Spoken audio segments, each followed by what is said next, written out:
of demand for that information from AI. The key to that is making sure that the demand only comes if technology is diffused for more applications, more utilizations. If technology is just the domain of the 6 hyperscalers, we will fail. And so to me, it is, and we don't have enough information yet, the key, how fast we diffuse it, how quickly is it adapted and adopted, to me are going to be the 2 key characteristics. The parallels for me for 1929 and evolving into 2029, to me the big 2 factors that are, to me, the limiting factors are going to be, can we grow our economies fast enough to overcome our deficits?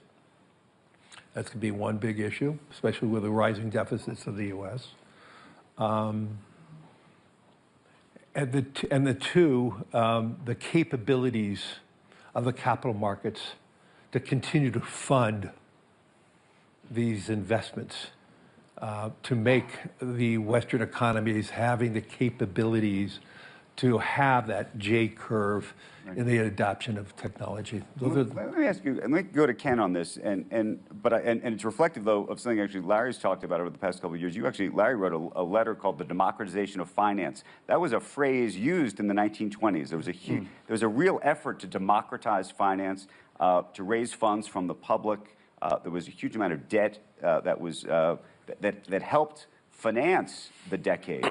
And I wonder how you think about this moment, and sort of when you think about the systemic risk of this moment, the concentration of AI, the debt that's financing some of it. I know some of the hyperscalers are obviously enormously powerful and have extraordinary funds, but there is also a lot of debt behind all of this that's sloshing around.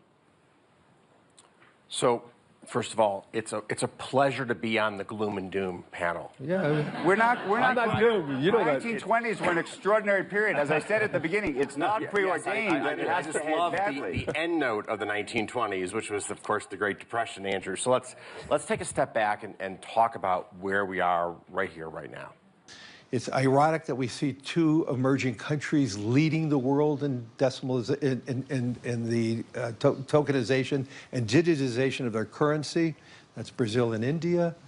I think we need to move very rapidly to doing that. We would be reducing fees. We would do more democratization by reducing more fees if we had all investments on a tokenized platform that you could move from a tokenized money market fund to equities and bonds and back and forth. We have one common blockchain. We will, we can reduce corruption. So I would argue that yes, we have more dependencies on maybe one blockchain, which we could all talk about. But that being said, the activities are probably processed and more secure than ever before. We're going to go over time. Ken, real quick, when you think about the technology piece of this right now, I assume you think it's a lot better for society than worse. But I do wonder whether you think the technology piece of this represents a risk that we should even think about. The technology of our financial markets, or technology writ large? Technologically writ large. I mean, the financial markets, I think, are a lot safer because of Look, there's a simple, everyone talks about how difficult this moment in history is. Okay.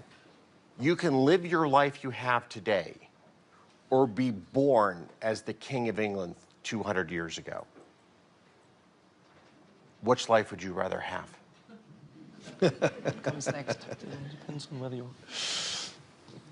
Final word. Adam, final word to Madame Lagarde. We're out of time. One's you or not? In history, what year do you think we really are in? What is the closest analog?